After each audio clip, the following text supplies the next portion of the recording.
గురూజీ 72 గంటల్లోనే ఫోన్లోని అద్భుతమైన జ్యోతిష్య పరిష్కారం చూపిస్తారు.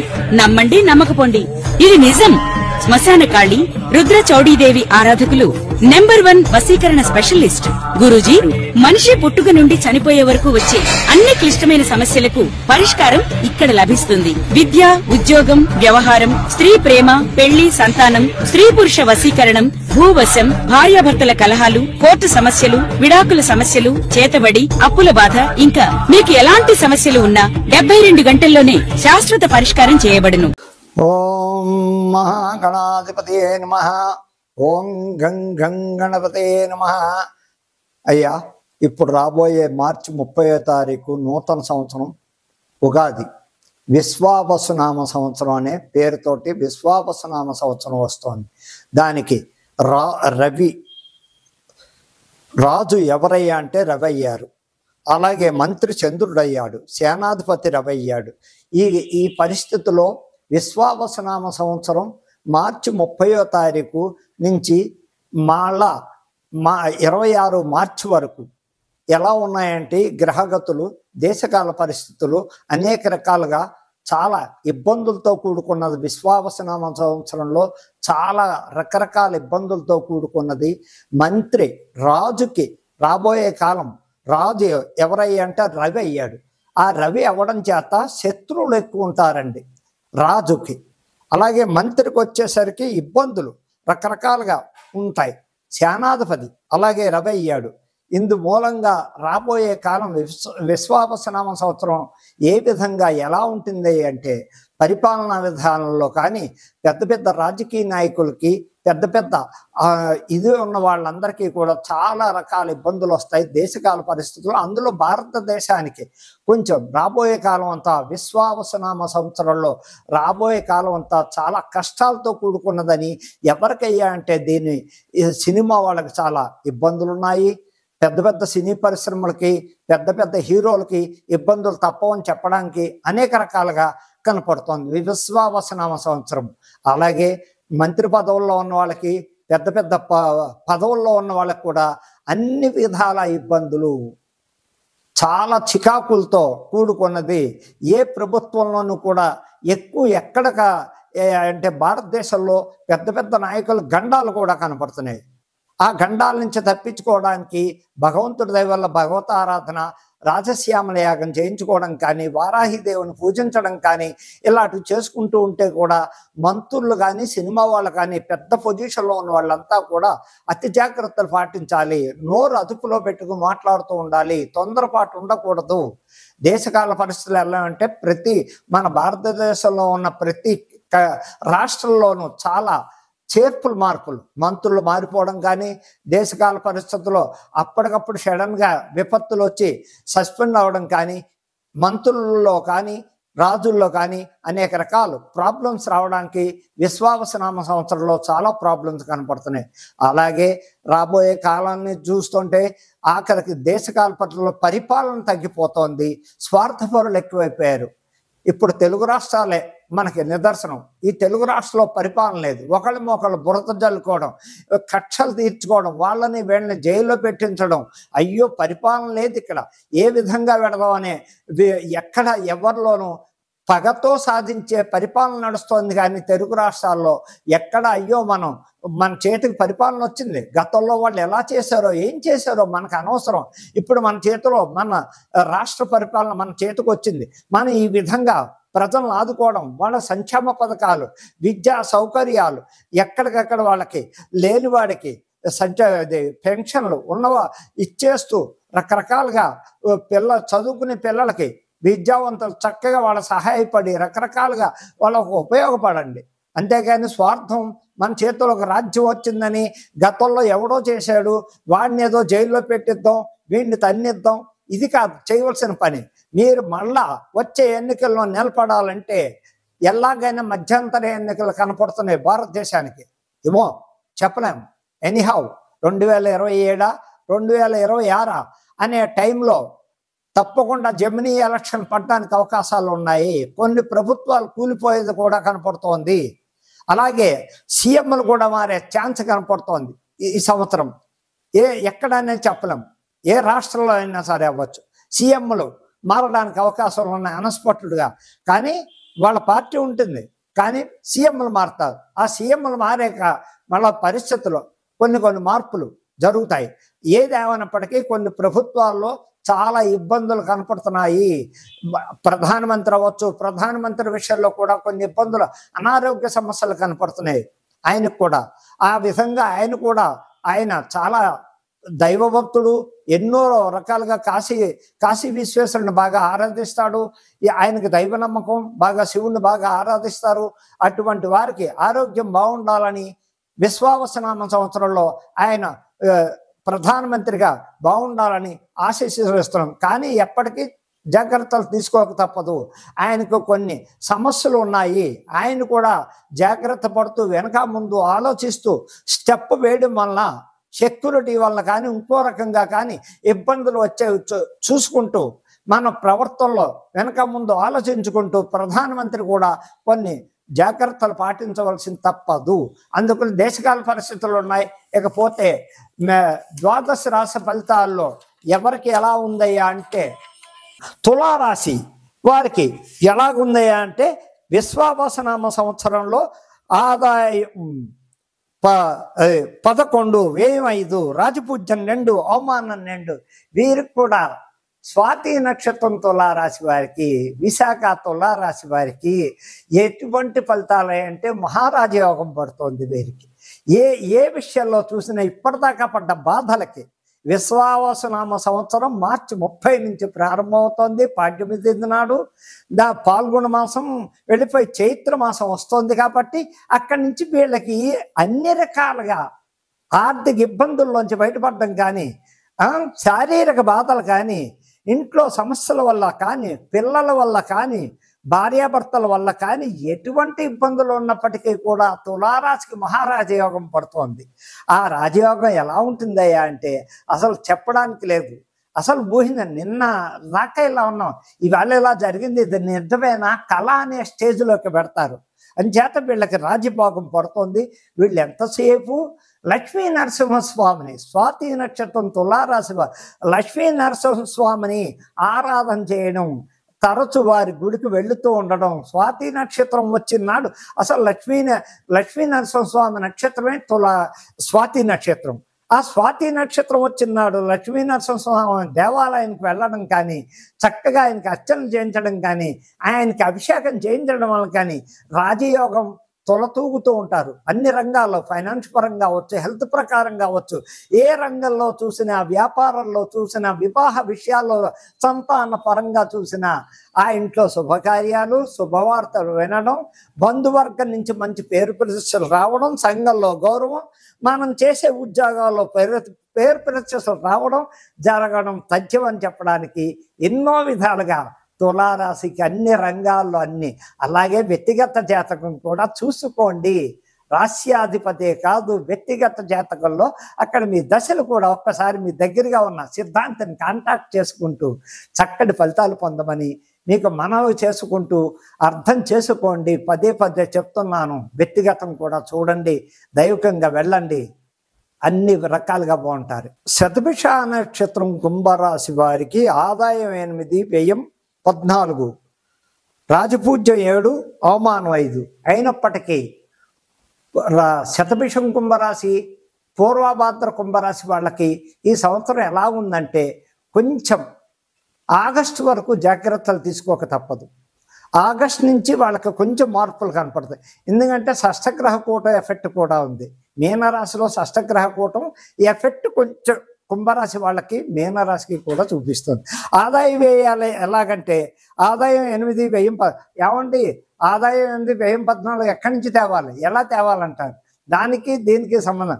వచ్చిన దాంట్లో 100 రూపాయలు వస్తే 200 ఖర్చు అవుతుందంటే అప్పు కనపడదని చెప్పడానికి ఆస్కారం లేదు.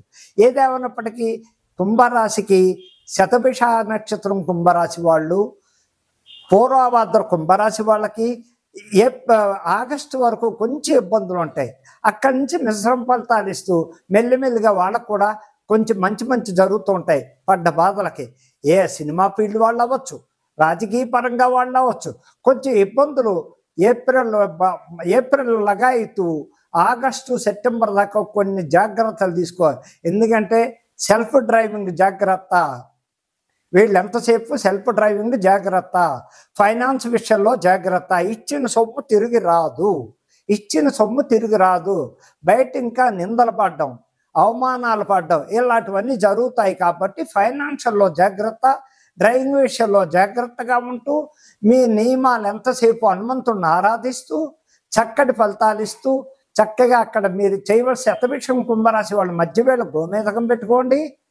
దానివల్ల ఇది చాలా పూర్వభాద్ర నక్షత్రం వాళ్ళు చూపుడు వేలు పుష్యరాగం పెట్టండి, మధ్యవేళకి నీలం పెట్టండి.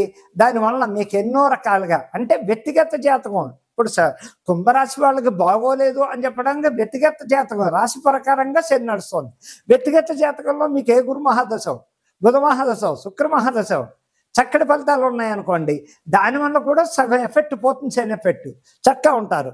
అది అంటే నక్షత్రాధిపతి రాశ్యాధిపతికి కూడా నేను ఈ విధంగా చెప్పడం జరుగుతుంది. మీరు మళ్ళా అర్థం చేసుకోండి.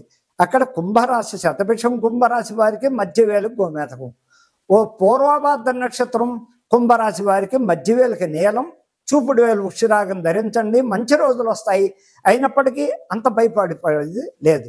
మిశ్రమ ఫలితాలు. ఆగస్టు వరకు జాగ్రత్తగా ఉండండి. దైవబలం ఎంతసేపు ఆంజనేయ స్వామి గుడికి వెళ్ళండి, నవగ్రహాలను ఆరాధించండి, ప్రతి శని త్రయోదశికి తైలాభిషేకం చేయించుకోండి. ఈ రకంగా అన్ని విధాలా బాగుంటారని చెప్పడానికి ఆస్కారం ఉంది. ఇకపోతే ఉత్తరాభాద్ర నక్షత్రం వారికి ఆదాయం వ్యయాలు ఎలాగున్నాయా అంటే ఉత్తరాభాద్ర వారికి ఆదాయం 5, వ్యయం 5. మీనరాశి వారికి ఆదాయం 5, వ్యయం 5, రాజపూజ్యం 1, అవమానం 1. కాబట్టి మీనరాశి వాళ్ళకి ఈ మీనరాశిలోనే కొన్ని ఏలినాటి శని నడుస్తోంది. అప్పుడే 2 సంవత్సరాలు అయిపోయింది వీరికి, ఇంకా 5.5 సంవత్సరాలు బ్యాలెన్స్ ఆఫ్ ఏలినాటి శని నడుస్తోంది. వీళ్ళ షష్టగ్రహ కూటం మీనరాశిలోనే, అందులో మీనరాశిలోనే రాహు పడ్డాడు. కాబట్టి అతి జాగ్రత్తలు తీసుకోమని చెప్తున్నాం. ఎలాగంటే హెల్త్ పరంగా జాగ్రత్త పడండి, సొంత డ్రైవింగులు చేయకండి, ఫైనాన్షియల్గా ఇబ్బందులు పడకండి. ఫైనాన్షియల్గా మీ చేతి నుంచి వెళ్ళిన సొమ్ము తిరిగి రాదు. యాక్సిడెంట్లు కనపడుతున్నాయి సెల్ఫ్ డ్రైవింగ్లో, కొంచెం ఇబ్బందులు పడకండి, జాగ్రత్త పాటించండి. ఉత్తరాభాద్ర మీనరాశి వాళ్ళ కానీ, రేవతి నక్షత్రం మీనరాశి వారి కానీ, ఈ రాశి వారికి పూర్వభాద్ర లాస్ట్ పాదం మీనరాశి వాళ్ళు కానీ ఎలాగైనప్పటికీ ఏలినాటి శని ఇబ్బందుల్లో ఉన్నారు. అతి జాగ్రత్తలుగా ఉండండి. ఏమైనప్పటికీ సంపాదన ఉంటుంది, సంపాదన లేదు అని 100కి 2,200 ఖర్చు అవుతూ ఉంటుంది. కానీ అలా అని చెప్పి పస్తులు ఉండరు, చేసే దాంట్లో ఆదాయం ఉంటుంది, అలాగే 2 రెట్లు ఖర్చు అవుతూ ఉంటుంది. దేనికయ్యా ప్రాబ్లమ్స్ అంటే హెల్త్ ప్రకారంగా కొన్ని షష్టగ్రహ కూటం మీనరాశిలో, రాహు మీనరాశిలో, అదే మళ్ళా రాహు కుంభరాశిలోకి ప్రవేశిస్తున్నాడు. అదే కుంభరాశిలోంచి శని మీనరాశిలోకి రివర్స్ అవుతున్నాడు. ఈ శని ప్రభావం ఈ 2 రాశులకి కొంచెం దోషాలు ఉంటాయని చెప్పడానికి, అదే దశ బాగుందనుకోండి వ్యక్తిగతంగా ఏ బుధ మహాదశం, చక్కగా గురు మహాదశం, శుక్ర మహాదశం, ఇలాంటి దశలు ఉంటూ ఉంటాయి, మంచి మంచి దశలు. ఆ దశల్లో కూడా ఈ శని కొంచెం కంట్రోల్లో ఉంటాడు. ఆరోగ్యం పరంగా ఏదైనా ఇప్పుడు పిల్లలు లేని వాళ్ళ పిల్లలు అనుకుందాం, కొంచెం టైం తీసుకుంటుంది. ఎందుకంటే దేశకాల పరిస్థితులు బట్టి చూస్తే మళ్ళా పంచాంగ లెక్కల ప్రకారంగా చూసిన మీనరాశి వారికి, సంతాన ప్రకారంగా చూసిన, వివాహ ప్రకారంగా చూసిన, ఫైనాన్షియల్ ప్రకారంగా, వ్యాపార పరంగా చూసిన అన్ని రంగాల్లో ఎప్పటి నుంచి అయ్యా వీళ్ళకి పూర్తి మార్పులంటే చక్కగా వచ్చే 26 మార్చి ఉగాది దాకా షష్టగ్రహ కూట ఎఫెక్ట్ కొంచెం తగులుతూ ఉంటుంది. అందులో రాహు కూడా ఉన్నాడు. రాహు కుంభరాశిలో షిఫ్ట్ అవుతున్నాడు. అయినప్పటికీ ఈ శని మళ్ళా కుంభరాశిలో శని మీనరాశిలో షిఫ్ట్ అవుతున్నాడు. కొంచెం ట్రబుల్స్ ఉంటాయి. అయితే 1 సంతాన యోగం అయితే కలగడానికి ఆస్కారాలు కనపడుతున్నాయి. ఫైనాన్స్ ఇబ్బందులు ఉంటాయి. ఉద్యోగంలో కొంచెం స్వల్ప మార్పులు కనపడతాయి. వ్యాపారంలో ఇబ్బందులు ఉంటాయి. సెల్ఫ్ డ్రైవింగ్లో యాక్సిడెంట్లు ఉంటాయి. ఇవన్నీ అర్థం చేసుకుంటూ వ్యక్తిగత జాతకాన్ని కూడా చూసుకుంటూ మీరెంతసేపు ఇక్కడ మీనరాశి వారు గురువుని, బాబా గారిని బాగా ఆరాధించండి, వినాయకుడిని బాగా ఆరాధించండి. ఎంతసేపు వినాయకుడిని బాబా గారిని అంటే గురుదక్షిణామూర్తి అవ్వచ్చు, దత్తాత్రేయ అవ్వచ్చు, దత్తపారాయణ అప్పుడు ఈ శని పీరియడ్లో కనుక మీరు మేధా దక్షిణామూర్తి పారాయణ చేయడం వల్ల కాడ మేధా దక్షిణామూర్తిని దర్శనం ప్రతి గురువారం దర్శనం చేయడం వల్ల కాదు, కాలభైరవాష్టకం చదవడం వల్ల కూడా, కాలభైరవ దర్శనం చేయడం వల్ల కూడా ఈ శని ఈ రాశి వారికి, మీనరాశి వారికి కలిసి రావడం మంచి జరుగుతుంది. అంటే ఇబ్బందుల్లోంచి బయటపడుతూ ఉంటారు. ఇప్పుడు సంతానం కావాల్సిన వాళ్ళు ఎంతసేపు సుబ్రహ్మణ్యేశ్వరుని కొలవండి. ఆ సుబ్రహ్మణ్యేశ్వరుడు కూడా ప్రతి మంగళవారం ఆ సుబ్రహ్మణ్యేశ్వరుడికి పాలు పోయడం, ఆ పాలు తాగండి. ఆయన పోసిన పాలు, సర్పాల నుంచి పోసిన పాలు తాగండి. సంతానం కావాల్సిన వాళ్ళు చక్కగా సుబ్రహ్మణ్యేశ్వరుని ఆరాధించండి, సంతానం కలుగుతుంది. భూకారకుడైన సంతానకారకుడే, అక్కడ ధనకారకుడే ఆయనే. ఇల్లు కావాలన్నా, భూమి కావాలన్నా, సంతానం కావాలన్నా సుబ్రహ్మణ్యేశ్వరుడు అనుగ్రహం లేనిదే జరగవు. అలాగే వారాహిని బాగా కొలవండి. ఈ 2 రాసుల వాళ్ళు ఇప్పుడు వారాహి ప్రత్యంగిరి దేవతని ప్రతి మంగళవారం కొలవండి. వీళ్ళకి అతి కష్టాల్లోంచి బయటపడడానికి అవకాశాలు ఉన్నాయి. కాబట్టి స్వస్తి. ఈ 12 రాశి, 12 రాశి వాళ్ళకి ఈ విధంగా ఈ రాబోయే కాలం మార్చి 30 నుంచి విశ్వావసనామ సంవత్సరంలో జాగ్రత్తలు పాటిస్తూ దైవారాధన చేసుకుంటూ చక్కటి ఫలితాలను పొందండి. అనేక నమస్కారాలు. ఓం మహాగణాధిపతియే నమః. మా ఇప్పుడు కాలం రాబోయే సంవత్సరంలో మార్చి 30వ తారీఖు విశ్వావసనామ సంవత్సరంలో రాజకీయ పరంగా చాలా ఇబ్బందులు కనపడుతున్నాయి.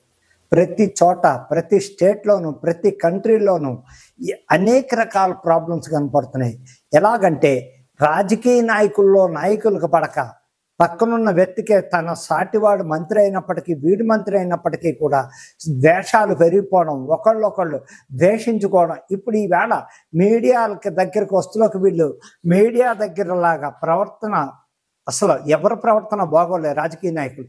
ఎలాగంటే వాళ్ళు ఎంతసేపు వాళ్ళు గొప్పలు చెప్పుకోవడమే కానీ ఎంతసేపు నేను ఇలా నానాలాగంటూ ప్రజలకు మేలు చేసే నాయకుడు అంటూ ప్రస్తుతానికి రాజకీయాల్లో లేవు. ఇప్పుడు జరుగుతున్న కాలం గురించి చెప్తున్నాను. గతంలో ఎవరేం చేశారో మహానుభావులు అవన్నీ మనకు ఇప్పుడు జరుగుతున్న ఈ కొత్త సంవత్సరంలో ఎవరైతే సీఎంలు ఉన్నారో, ఎవరైతే పెద్ద పెద్ద నాయకులు ఉన్నారో వీరంతా చాలా తప్పులు చేస్తున్నారు. పరిపాలన పాటించండి అయ్యా, ప్రజలను ఆదుకోండి అయ్యా, ప్రజలకు సంక్షేమ పథకాలు ఇవ్వండి అయ్యా, వారికి విద్యా సౌకర్యాలు కల్పించండి అయ్యా, విద్యార్థులకు సౌకర్యాలు కల్పించి వాళ్ళకి రేషన్ ఫీజుల దగ్గర నుంచి సహకరించి ఎంతో కొంత సహాయం చేసి వాళ్ళు బాగా చదువుకుని విద్యార్థులకి స్కాలర్షిప్లు ఇచ్చి, మెరిట్లు, ర్యాంకులు ఇచ్చి వాళ్ళని ఆదుకోండి. అంతేగాని ఎంతసేపు నేను సీఎంని అయ్యాను, నేను పెద్ద మంత్రిని అయ్యాను అని చెప్పుకోవడం కాదు. పరిపాలన పాటించండి. ముందు స్వార్థం చూపిస్తున్నారు. ఆ స్వార్థం మంచిది కాదు. రాజకీయ నాయకుల్లో ప్రతి చోట జరుగుతున్నది ఏంటంటే నేను ముఖ్యమంత్రిని అయ్యో దేనికోసం అయ్యో, ఈ ప్రజలు ఎన్నుకుంటే అయ్యో నీ సొంతంగా నువ్వు నక్కలే. ఈ ప్రజలు ఇన్ని లక్షల మంది, ఇన్ని కోట్ల మంది నీకు ఓటేస్తే నువ్వు గెలిచావు.